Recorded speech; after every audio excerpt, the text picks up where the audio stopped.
Occupying a rugged group of windswept islands on the edge of the world, a largely forgotten pacifist tribe known as the Moriori had the centuries-old sacred vow of non-violence put to the ultimate test when warriors from two tribes of Maori from the New Zealand mainland invaded, bringing 24 generations of unbroken peace to an abrupt and bloody end. Yet despite outnumbering the invaders over 2 to 1, the Moriori stood by their long-held vow and refused to fight back, instead allowing themselves to be killed, conquered and enslaved as their merciless enemies swept across the island unchallenged. This remarkable decision to stay true to their peaceful beliefs, even in self-defense, bringing the Moriori to the brink of extinction. The islands that make up the modern-day nation of New Zealand are thought to have remained completely untouched by humans until at some point in the early 1300s, when Polynesians crossed the ocean and settled the land. Their descendants became known as the Maori. However, roughly 200 years after these first settlers arrived on the mainland, another wave of migration occurred on a small group of islands, some 540 miles east of New Zealand. It's believed that these island settlers were most likely groups of Maori migrating over from the mainland. However, they could have also come independently to the islands from the same region as the original Maori migration. Despite sharing the same Polynesian ancestry as the Maori tribes who first settled in New Zealand, over time this later group of settlers developed a distinct culture and language of their own. Calling themselves the Moriori, the settlers were forced to adapt to their new island home and its much harsher environment, adaptations that called for a complete reorganization of their society. Known today as the Chatham Islands, the new home of the Moriori had barren soil and was much colder than the rest of New Zealand, making it unsuitable for farming. Isolated on the edge of the world from their Maori cousins, the Moriori were forced to sustain themselves as hunter-gatherers for hundreds of years, relying on the island's bountiful waters and avian wildlife for most of their food. This inability to grow a food surplus meant that the islands could only support a population of around 2,000 people living among 9 tribes, and according to Moriori oral tradition, the early years of their people's time on the islands were spent waging vicious intertribal warfare against one another over their new home's scarce resources. These destructive conflicts continued unabated and threatened to utterly annihilate their already fragile existence on the harsh islands as the population began to rapidly decline. However, around 1500 AD, a chief called Nuku Wenua is said to have emerged. Disgusted by the violence he had seen, and fearful that doom was upon his people, the chief established a new moral code that forbid murder, cannibalism and violence of all forms. Remarkably, he was somehow able to win the population over, get everyone to lay down their arms and stop fighting, and voluntarily agree to follow this new code. Almost overnight, war and conflict became a thing of the past, and the Moriori became one of the world's only pacifist cultures. Known as Nuku's law, this new philosophy sought to instead redirect and ritualize man's ingrained aggression, and introduced an unusual but remarkably effective form of conflict resolution. When disputes that could not be settled by peaceful negotiations arose, the two affected parties were permitted to engage in a tightly controlled contest that involved dueling with simple wooden staffs.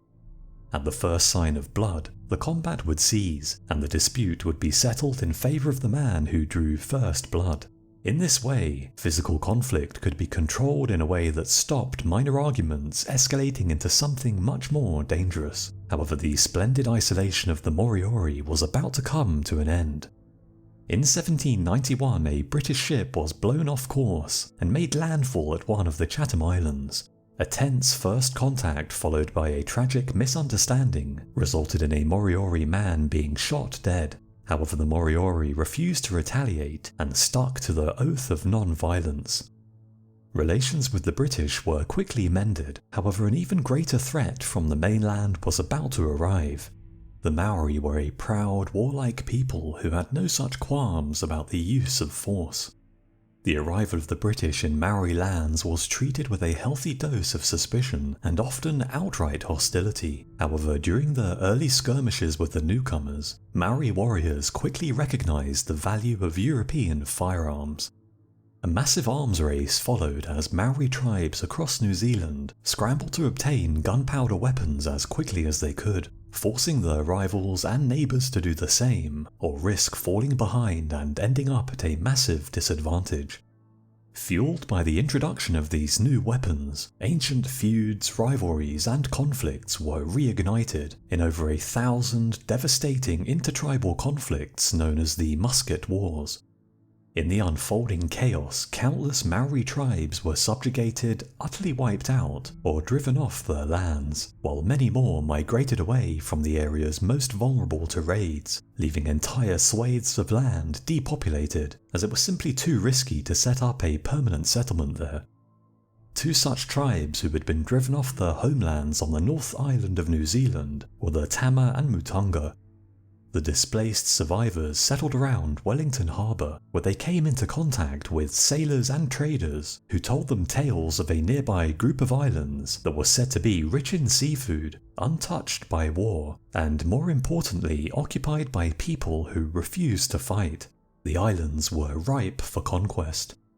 On the 19th of November 1835, 500 of the displaced Maori around Wellington Harbour hijacked a British ship and forced the captain to take them to the Chatham Islands along with their guns, clubs and axes, and 78 tons of potatoes for planting. This was not intended to be just a raid, but a full-scale and permanent conquest. The 500-mile voyage had left the Maori invasion force greatly weakened, and by the time they made landfall on the islands, they were in no condition to fight. Now in a vulnerable position, they most likely concealed their true intentions during a first tense contact with the Moriori, who were said to have welcomed the mysterious newcomers and even helped nurse them back to health, unaware of the terrible calamity that was about to befall them. Yet as the strength of the Maori arrivals returned, they wasted no time in revealing just why they had come to the Chatham Islands. Maori war parties began moving through the islands and ritually claiming the land. All Moriori were to be vassals, either enslaved for life or killed as part of the claiming ritual. Conflict had come to the islands for the first time in 24 generations. Shocked by the brazen hostility of the newcomers, the Moriori held an emergency council where they debated how to respond. Their future hung in the balance.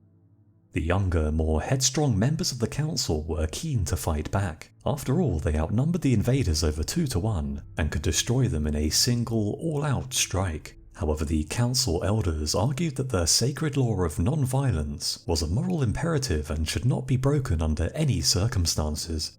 The elders' argument won the day. The consequences of this decision would be cataclysmic. Although the Moriori Council had rejected the idea of defending themselves, the Maori interpreted their enemy's secretive meeting as a prelude to a counter-attack. In Maori culture, such a meeting would have almost certainly been followed by all-out war.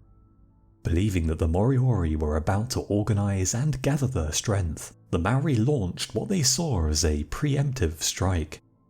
In the following days, some 300 Moriori are thought to have been ritually killed to cement the Maori claim on the islands, and within a month, a second group of over 400 Maori had arrived to bolster the invasion force and settle the land. For the Maori invaders, the conquest was effortless. They had come from a world of intertribal warfare that birthed potent warriors who were veterans of countless battles. Men who had been fighting all their life were slaying an enemy who had no experience in warfare.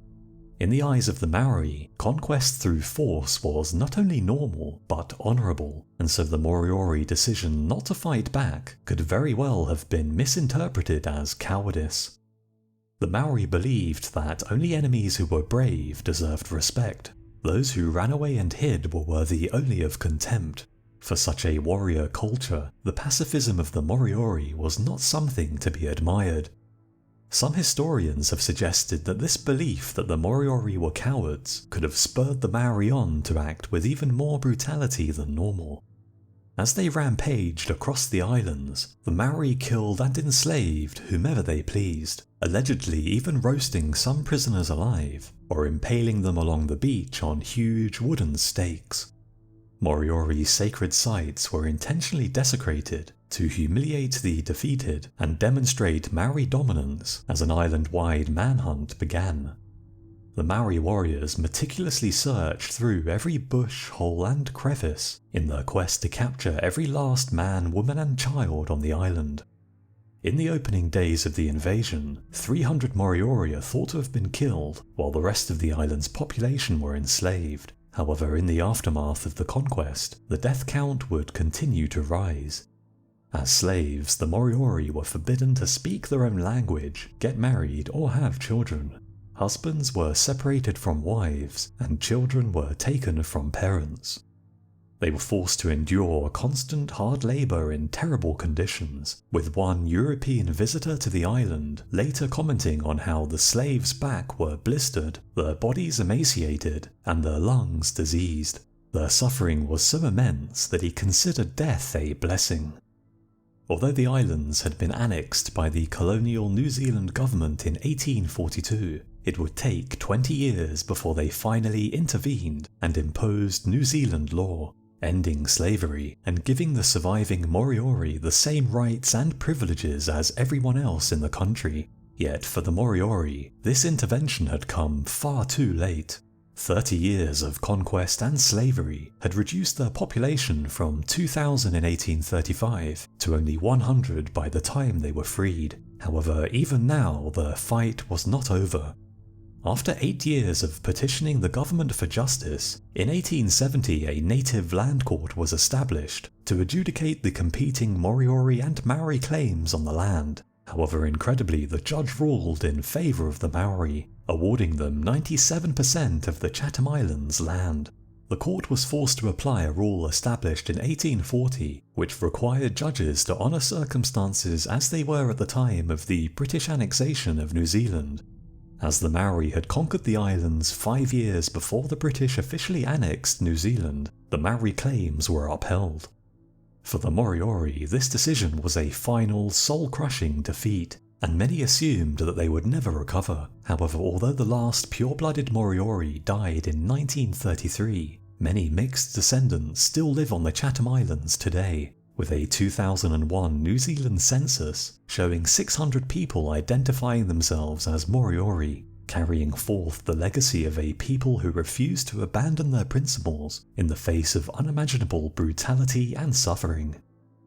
I hope you enjoyed the video. Let me know your thoughts in the comments below, and I hope to see you again on the next video.